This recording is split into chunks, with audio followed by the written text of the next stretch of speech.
Greetings and welcome to the Leadership Forum.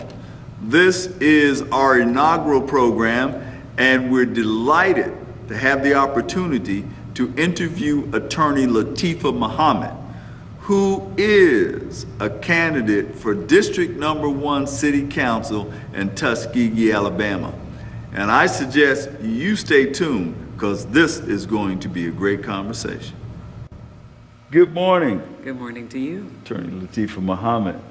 I'm really happy to be here with you today. You know, I know a little about you and I want to give folks an opportunity to hear from you during this important period in the history of Tuskegee, of your return to Tuskegee City Council. Can you tell me a little bit about yourself in terms of this election and why you're running? I mean, been talking to you, I see you got some real fire in your belly for this thing. Can you give us some insight? And yes, I do. First of all, I want to thank you for this opportunity. My pleasure. Thank you. Be here with you. And yes, I am involved in this race. I'm very serious because I have a vested interest in Tuskegee, and also in terms of the issues that have been raised throughout this election season. I believe that my insight and my skills and all of the good things that I've been blessed to possess will be very instrumental in helping our city. The reason I run, well, there's several reasons that I'm looking at running. First, I see myself in terms of service to the community is a way for me to say I'm serving God. I serve God by serving my community. I understand. And so with that, in addition to having become an attorney, I've served on the city council before. Mm-hmm. In 1996, this community elected me as the first Muslim and as the first attorney to ever be elected on the Tuskegee City Council. Served for 4 years, and in working with the council and mayor at that time, accomplished quite a bit in this community. And so this time, a little older, a little wiser, I think in coming back, I can do even more to help our community. Let me talk to you a little bit about your accomplishments and your qualifications because, excuse me, honestly, when I looked at your qualifications for this position, I was impressed. I mean, honestly, there's some nice people in the race, don't misunderstand me, and I'm not trying to deprecate any of them. Yet, at the end of the day, I really personally would want to see the most qualified candidate be in the position.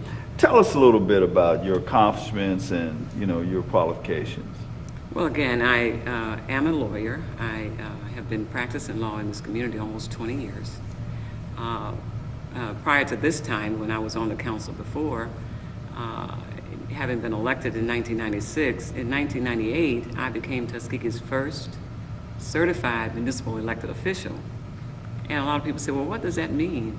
Well, I actually attended classes, performed coursework that is required by the state in order for me to achieve that. Okay. And what I have found is most council members and mayors take up to 3 years, sometimes 4, to get a certification.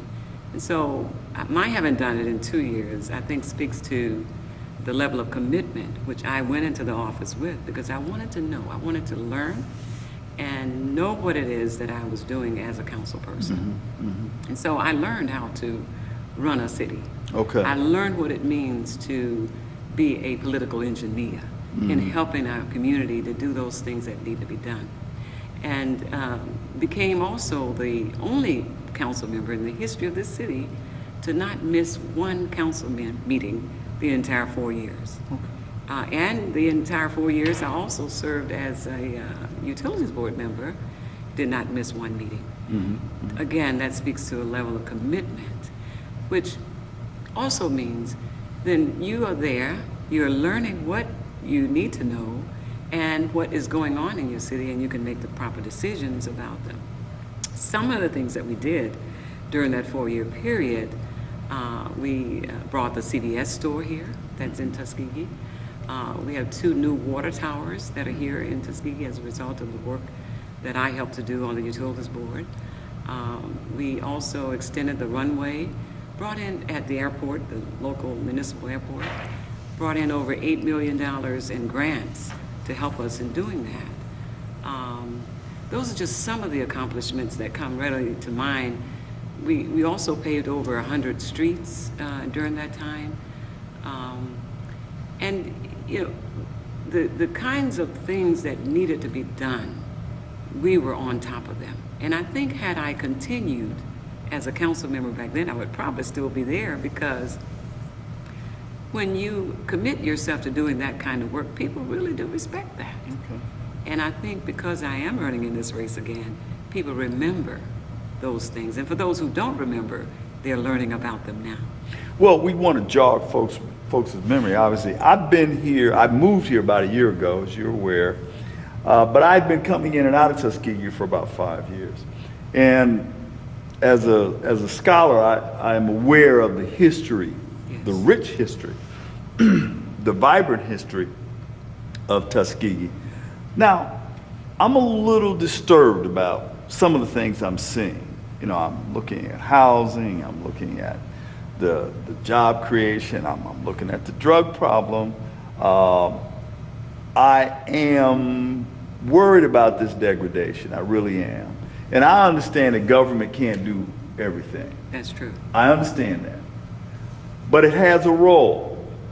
And so, can you give me some of your insight on what you think the role of government is? Yes. And I also do want to address the concerns about the degradation, the drugs, and that kind of thing as well. But first, in my opinion, and as I see it throughout America, the main role that government has is to facilitate, particularly the business community. It is the business community that truly drives the progress in a city, okay? And so when you have a relationship between those 2 entities, then is when you can see more progress take place. When Governor Riley, for instance, brought Mercedes, Honda, and Hyundai to Alabama, much of what he was doing was facilitating business. And today, Alabama is stronger through those relationships than it was before. Hyundai became the #1 auto industry maker in America when Ford, Chrysler, GM were suffering and having problems.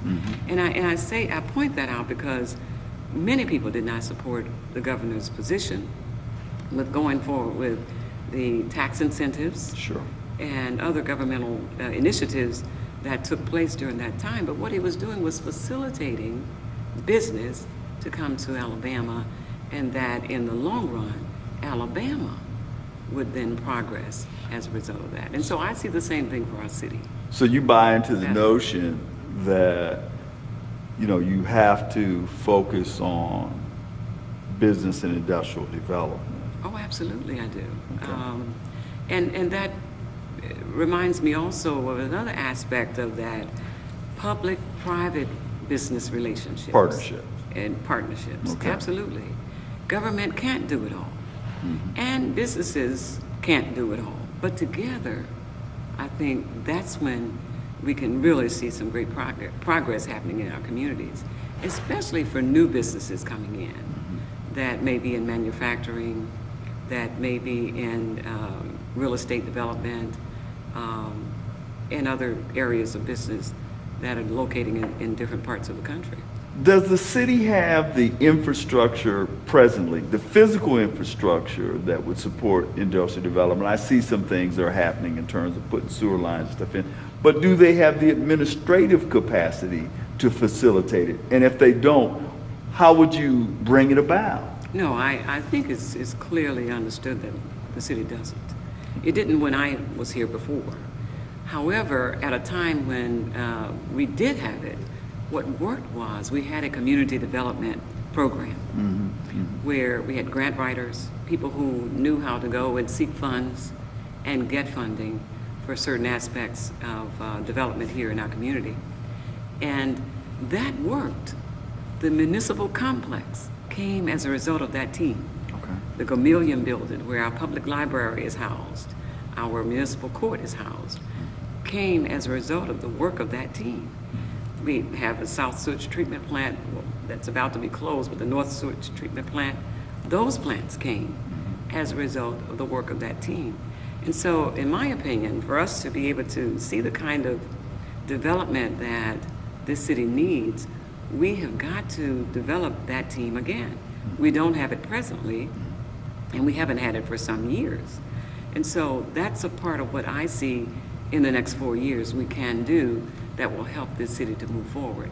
When we can get more revenue flowing through this community, then we can see more development in terms of staffing, those persons who are needed in order to bring about the kinds of things that we need. The dilapidated buildings and homes around our community, the city doesn't have the funds to take care of that. Okay. Even with the abatement process being put in place. How are we going to do it if we don't have the money to be able to do that? Or the people power to be able to handle those kinds of jobs. And so we've got to start somewhere. And I think the real efforts have to be concentrated on those relationships that we can build through state and federal sources. The National Federal Register has gobs of grants available for application. The state of Alabama, through ADECA, with whom I have a personal relationship with the director there, is a personal friend of mine, with whom I've had a conversation about what can we do in Tuskegee to make things better. The more grant applications that we submit, the more likely it is we'll get funded.